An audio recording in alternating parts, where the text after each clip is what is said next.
What's up everybody, I'm IGP and welcome to Subnautica. Today's video, I'm going to show you guys how to future-proof your save game for those who want to continuously play throughout major updates. As you know, whenever Subnautica is updated majorly or gets their monthly update, the devs and the game recommend that you start a new save game. This will delete all the progress that you've already made in your old games, which kind of sucks. Now this is not necessarily something you have to do, and in fact I'm going to show you how to avoid having to do that. It's a really easy fix and it took quite a bit of time for me to figure out how to do this, but it works. So if you're going to do this, follow my every step. I'll be as concise as possible. I'm not a tutorial guy, so this might be a little bit new to me, so just bear with me. So as you guys know, the game was updated yesterday to the machine update, which adds a whole bunch of new stuff for those in the stable build. If you're an experimental, you probably know everything, but it's still going to give you this message when you try to load up your old game. Saved game outdated. This save game was created before the last major update. It includes very old terrain data. So you have two options when this message pops up. You can cancel out of it, or you can upgrade and load game, which you do not ever want to click. Do not click that.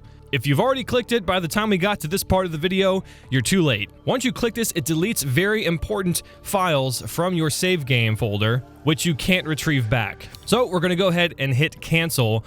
It's a really easy fix, but just pay attention to what I'm doing and follow with me here. The first thing you're going to want to do is open up a blank notepad or grab a pen and paper, whatever you want to do, and you want to jot down the build number you see up here in the top right corner under early development build. Mine says 32415, so I'm going to make sure I note that down. So the next step is you want to locate your Steam folder. Mine happens to be on this drive, but it should say Steam Library wherever you have your games installed. So you want to double click on Steam Library, then Steam Apps, then Common, find Subnautica, double click, and then SN App Data, double click. And then you should see a folder called Saved Games. You're going to open that up. Now, don't worry about this. This is actually a backup, which I recommend you do. Right now, if you can find your folder that you're saved in, basically, if you double-click and you have information in there, other than a folder called Screenshots, and that's probably the active one, I usually go by date modified and sort upwards so I can see the most recently saved one. And what you want to do is if you have WinRAR or some other thing, you just want to make a backup copy of it. You can literally just copy the folder and put it onto your desktop just to have a backup, but I like to archive mine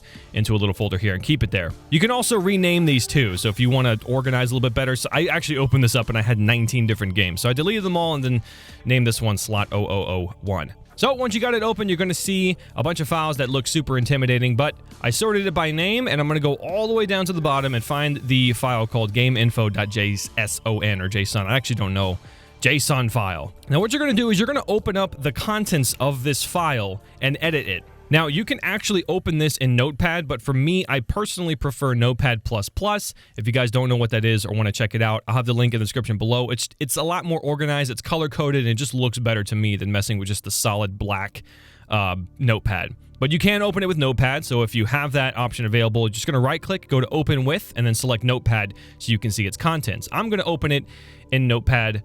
So this is what we're looking at here. It's all color-coded and nice and neat looking. Now what you're going to do is you're going to go find change set right here, and you can see after the colon, there are 5 numbers here. This is actually your build number. This is the only thing that will prevent you from playing on a new update and bring up that message. So we're going to go ahead and put the build number that we made note of, and then when you're done with that, you want to go ahead and hit save, and that's going to update it here. Now you are going to have to restart Subnautica for it to load in the data. Alright, so here we are back in Subnautica. We're going to load, and as you can see, no message pops up, and it will load the game right back up to the exact same state it was in the previous save. Now, we're not done yet. We still want to take advantage of all of the updated terrain data, so I'm going to show you how to do that. That's also a simple fix. As you can see, this loads up exactly to the point where I last saved in my old game. Let me get up to a safe place so I don't die here. Aurora's exploded. Everything looks exactly the same. The life pod is in the same location. All of your old information has transferred over, including the terrain data. So the first thing you want to do is make note if you have a base. If you do have a base, you're going to have to do a little bit more legwork. But what you want to do is press F1 when you're in game. And this will show you a lot of different information here, but you're going to want to pay attention to camera batch number. Now, this batch number says for me 121812, and you want to make note of any changes when you walk across your entire base. For instance, it changed to 131812. So I've walked around my base and I've noted down 121812 and 131812. Now, if your base is a lot bigger than mine and covers more ground, you're going to have to walk through the entire thing and note any changes to the batch number. Now, to give a short explanation, the batch numbers are going to be certain sections of the terrain data. And the reason why we're making note of these is because we don't want to delete those files. Because if we do and the terrain reloads, basically all of this terraforming that happens automatically when you place base parts is going to rebuild itself. And it's going to be taking up a part of your base. As in, if we walk in here, we'd probably see a lot of the ground or the sand poking through this entire thing. So now that you've walked across your entire base, which is really the only thing you have to do, you don't have to worry about the Cyclops or the Seamoth or anything like that, but just your base, and you've noted down all of the batch numbers, we're going to reference those in a bit and go back to our save game here. So the first thing we're going to do is delete the temp folder. And we're going to go into both of these folders, the cells cache and the compiled octrees cache, as well as this main folder here, and delete all of the batch files except for the ones that we have noted here, for instance, 12, 18, 12. So I'm going to go ahead and shift-click to highlight all of them, and then scroll back up and find 13, 18, 12. If you're sorting it by name, it's easier to find. 13, 18, 12, I'm going to Control-click to unselect that one, and then 12, 18, 12.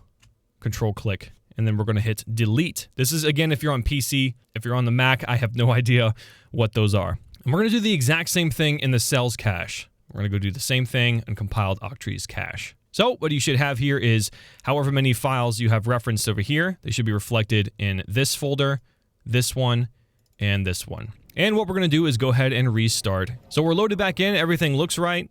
Let's go back to the folder here. And you can see everything still stayed the same when you loaded it in. Now what you're going to do is go ahead and save. And if you go back to your folder here, you'll see that all the batch files will be restored. Now, this is going to be downloading all the newest terrain data. So if something was missing before, now you have it, and stuff will be replenished. So we're going to restart one more time, and we'll take a look and see if it worked. All right, so we're all loaded back in. The terrain is still terraformed here for our base parts, or all the batches. Now, the only downside to this is that any batches that you have already terraformed won't be updated completely because we're saving them over. Ooh, I'm about to die. About to die.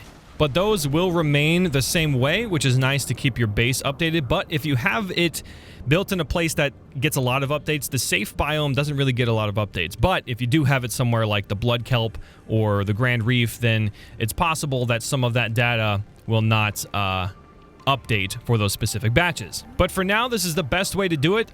This has worked for me. I've confirmed that this works for me back when the wrecks were being created and they were updating them. I remember looking at a specific one that was supposed to be in the Dunes biome. I couldn't find it, and I was standing over the location that someone had said it was at. And then when I did this trick, it loaded in the terrain data. So this should work for you guys. Hopefully that will help you make sure you can continue playing Subnautica through some updates. So if you guys want to tell your friends about it, go ahead and do that. Hit the share button, Facebook, Twitter, anyone who has questions about Subnautica and doing this, this will be your answer. So I want to thank you guys so much for watching. If you guys want to see me play some Subnautica, aside from telling you what to do, or check out my new video, link will be in the description below, or you can click the card up in the top right corner. So thank you so much again for watching. If you enjoyed the video, you know what to do. Like, share, favorite, and subscribe if you haven't already to keep up to date with all my latest videos. I love you all, and I'll see you guys in the next one. Bye-bye!